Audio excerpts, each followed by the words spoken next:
नमस्कार बंधुरा बृष्टि रान्नाघरे आपनादेरके स्वागत। काछे दूरे जे जेखान थेके आमार एई भिडियोटी देखछेन आशा करी सबाई भालो आछेन सुस्थ आछेन। मुखरोचक रान्ना, हेल्दी रान्ना, एकटु अन्यरकम रान्ना जारा खेते खूब भालोबासेन तादेर जोन्नो खूब सिम्पल एकटा रान्ना करे देखाच्छि। असाधारण स्वादेर एई रान्नाटा किन्तु अवश्यई बाड़ीते तैरी करबेन, एतटाई सुंदर लागबे बार बार खेते इচ্ছে करबे। एक बाटी करे अवश्यई सबाई खान। तार जोन्नो सबार प्रथमे जेटा करते हबे, काबली चानाके आमी आगेर दिन रात्रेबेला भिजिए रेखे दिएछिलाम। एबार एकटुखानी हलुद, एकटुखानी नुन एबं आमी एर मध्ये दुटो एलाच बा दारचिनी बा एखाने आपनारा लवंग जे कोनो एकटा ऐड करते पारेन, जेटार गन्धटा आपनादेर भालो लागे। आमार जेमन लवंगेर गन्धटा भालो लागे बोले आमी लवंगटा एखाने व्यवहार करलाम। मोटामुटी এটা সেদ্ধ হওয়ার জন্য 3টে থেকে 4টে সিটি দিলেই যথেষ্ট। এটা একদম সেদ্ধ হয়ে গেছে। আমি পরিমাণ মতো জল দিয়েছি বলে খুব তাড়াতাড়ি সেদ্ধ হয়ে গেছে। এবার যেটা করব, প্রেসার কুকারের মধ্যে আরেকটুখানি জল দিয়ে যে বিটটাকে আমি আগে থেকে কেটে রেখে দিয়েছিলাম সেই বিটটা আমি এর মধ্যে দিয়ে দিচ্ছি। একটুখানি পেঁপেকে আমি এখানে ব্যবহার করছি। পেঁপেটা একটুখানি পাকা পাকা মতো হয়েছে, সেটা দিয়ে কিন্তু সুন্দরভাবে রান্না করব।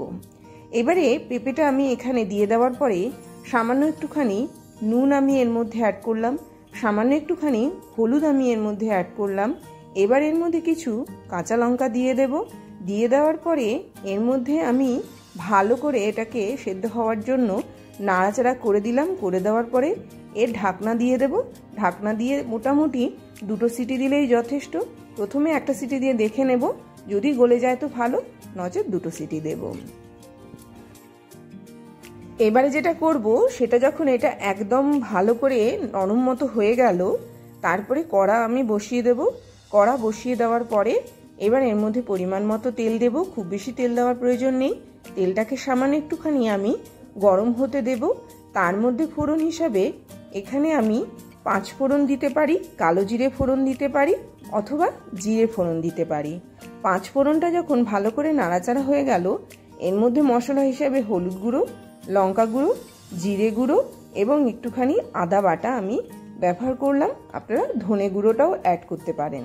মশলাটা দিয়ে দেওয়ার পরে এটাকে ভালো করে একটুখানি তেল আর জলের সঙ্গে ভালো করে এটাকে কষিয়ে নেব। জল দেব এই কারণে, আমি যেহেতু খুব বেশি পরিমাণে তেল ব্যবহার করি না, সেই জন্য এখানে আমি ভালো করে একটুখানি জল দিয়ে দেব। তো সবজিগুলো যা ব্যবহার করছি সেই সবজিগুলো কিন্তু শরীরের জন্য খুবই ভালো। বিশেষ করে এই সময় এই সবজিগুলো খেলে পরে একদিকে যেমন শীতের সবজি শেষ হচ্ছে, গরমের সবজি শুরু হচ্ছে, এই সময় কিন্তু সবজিগুলোকে এইভাবে রান্না করতে হবে। এবার যেটা করব, যে সেদ্ধ করা কাবলি ছোলাটা আমি তুলে রেখে দিয়েছিলাম, সেই কাবলি ছোলাটাকে একটু হাত দিয়ে ভালো করে পেস্ট করে নিয়ে এর মধ্যে আমি দিয়ে দেব। দিয়ে জিনিসটাকে ভালো করে নাড়াচাড়া করে নেব এবং মশলার সঙ্গে খুব ভালো করে একটুখানি মিশিয়ে নেব। তো এটা যত ভালো তৈরি হবে, ভাজা ভাজা হবে, রান্নার টেস্টটা ততটাই বাড়বে। পরবর্তী পর্যায়ে এটাকে ভালো করে কষিয়ে নিয়ে রান্না ঠান্না করে নিয়ে তারপরে যেটা করব, এর মধ্যে আমি একটুখানি শসা দিয়ে দেব। শসা এই সময় খুবই উপকারে এবং আমরা নর্মালি শসা খাওয়ার সাথে সাথে একটুখানি শসার কিন্তু তরকারি তৈরি করেও খেতে পারি। ভালো করে কষিয়ে নিয়ে এটাকে একদম কষা কষা তৈরি করব।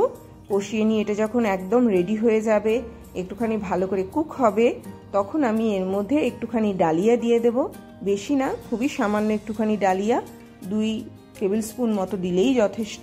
তো হেলদি একটা খাবার এবং শরীরের জন্য আদর্শ একটা খাবার, অন্যরকম একটা খাবার। 1 বাটি করে যদি সকাল অথবা রাত্রেবেলা খেতে পারি, একদিকে পেট পরিষ্কার হবে, তার সাথে সাথে এটা কিন্তু শরীরটাকে অনেকটা পরিমাণে একদম ঝরঝরে রাখবে। এত ভালো লাগবে খেতে যে বারবার খেতে ইচ্ছে করবে।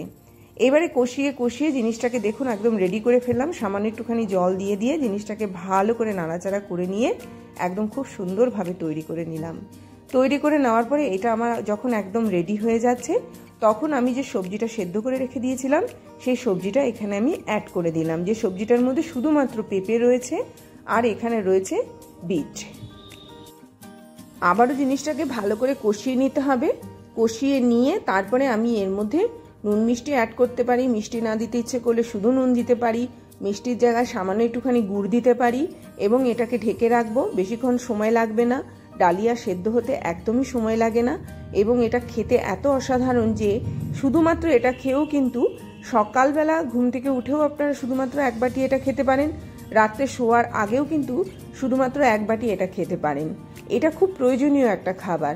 এর মধ্যে কার্বোহাইড্রেট আছে, এর মধ্যে আপনারা কিন্তু খুব সুন্দরভাবে পেট পরিষ্কার করারও জিনিস পাচ্ছেন। পেটের লিভারটাকে ভালো রাখার জন্য পেঁপের তো জুড়ি মেরা ভার, বিট আমাদের শরীরের রক্তের চাহিদা পূরণ করে, ফাইবার রয়েছে যেটা ডালিয়া থেকে পাবো, যেটা পেট পরিষ্কার করতে সাহায্য করবে। ডালিয়ার মধ্যে কার্বোহাইড্রেট রয়েছে যেটা শরীরে শক্তি যোগাতে কাজে দেবে, এবং যে পরিমাণে আমি কার্বোহাইড্রেট এখানে অ্যাড করেছি সেটা শরীরের জন্য নেসেসারি। পরিমাণ মতো আমি জল দিয়ে দিলাম। আপনারা এই সময় একটুখানি নুনটা বুঝে দিয়ে দেবেন, কেননা সেদ্ধ হওয়ার সময় আমি একটুখানি নুন ব্যবহার করেছি। এবার কিছুক্ষণ সময়ের জন্য এটাকে ঢেকে দিতে হবে। ঢেকে দিলে পরে এটা খুব সুন্দরভাবে একদম সব কিছুর সঙ্গে মিশে যেতে পারে। কাঁচা লঙ্কা অ্যাড করবেন বুঝে শুনে, যারা যে পরিমাণে ঝাল খেতে ভালোবাসেন। ভালো রান্না যাকে বলে, পুষ্টিকর রান্না যাকে বলে, এই রান্নাটা কিন্তু সেই রান্না। সেই জন্য এটাকে ভালো করে রান্না করে নিয়ে, মানে ভালো করে নাড়াচাড়া করে নিয়ে কিছুক্ষণ সময়ের জন্য ঢেকে রাখবো, ততক্ষণ পর্যন্ত যতক্ষণ না পর্যন্ত ডালিয়াটা সেদ্ধ হয়। বেশিক্ষণ লাগবে না, 5 থেকে 7 মিনিটের মধ্যেই কিন্তু একদম রেডি হয়ে যাবে। এবং একটুখানি চেক করে নেব ডালিয়াটা যাতে ভালো পরিমাণে সেদ্ধ হয়ে যায়। সবজিগুলো দেখুন একদম তুপতুপে তৈরি হয়েছে। কাবলি চানাটাকে যেহেতু আমি একটুখানি এখানে হাত দিয়ে একটুখানি চটকে দিয়েছিলাম, সবার শেষে একটু বেশি পরিমাণে ধনেপাতা দেব। ধনেপাতা যাওয়ার সময় হয়ে গেল, সেই জন্য কিন্তু ভালো করে ধনেপাতাটা অ্যাড করে নিয়ে আমি জিনিসটাকে তৈরি করলাম। অসাধারণ স্বাদের এই রেসিপিটা একবার শুধু বাড়িতে খেয়ে দেখুন, মনটা ভরে যাবে। শরীরের জন্য তো হেলদি, তার সাথে সাথে যদি ভালো লাগে কোনো রান্না, সেই রান্না কিন্তু বারবার করতে ইচ্ছে করে। এমন একটা আজকে রান্না করে দেখালাম। সাধারণ গতানুগতিক দিনে কিন্তু আমরা এই ছোটোখাটো রান্নাগুলো দিয়েই কিন্তু পেটটা ভরাতে পারি। শরীরের জন্য হেলদি এবং মুখরোচক তো বটে। তো এরকমভাবে আমি 3টে বাটি নিয়ে নিলাম এবং আমার 3 বেলার জন্য 3 বাটি তৈরি হয়ে গেল। 3 বেলাই খান। কোনো সময় শুধু শুধু খাবেন, কোনো সময় ভাতের পরিমাণটা কম দিয়ে খাবেন, কোনো সময় রুটিটা কম নেবেন, কোনো সময় পাশে একটা পাউরুটি টোস্ট নিয়ে খেতে পারেন, বা একটা রুটি সঙ্গে 1 বাটি এই জিনিসটা খেতে পারেন। যেভাবেই খান না কেন অসাধারণ খেতে। অবশ্যই বাড়িতে তৈরি করবেন, এই আশা রেখে আজকের মতো বিদায় নিচ্ছি। আবার আসবো একটা খুব সুন্দর ভিডিও নিয়ে। ততক্ষণ সবাই ভালো থাকবেন, সুস্থ থাকবেন, দেখতে থাকবেন বৃষ্টির রান্নাঘরে। কার্বোহাইড্রেট একদম লিভারের জন্য আদর্শ, পেট পরিষ্কার করবে খুব সুন্দরভাবে, এমন একটা রেসিপি দেখালাম। একটু সামনে থেকে দেখাচ্ছি, দেখুন একদম বাটির পরে বাটি খান, 3 বেলাই খান। আজকে তাহলে এই বলে বিদায় নিচ্ছি। একটু সামনে থেকে দেখাচ্ছি, দেখুন কত সুন্দর তৈরি হয়েছে, কম তেল মশলা দিয়ে একদম মুখরোচক একটা খাবার, সুস্বাদু একটা খাবার, হেলদি তো বটেই। আজকে তাহলে এই পর্যন্ত। আপনারা সবাই ভালো থাকবেন এবং এই রেসিপিগুলো বাড়িতে অবশ্যই ট্রাই করুন।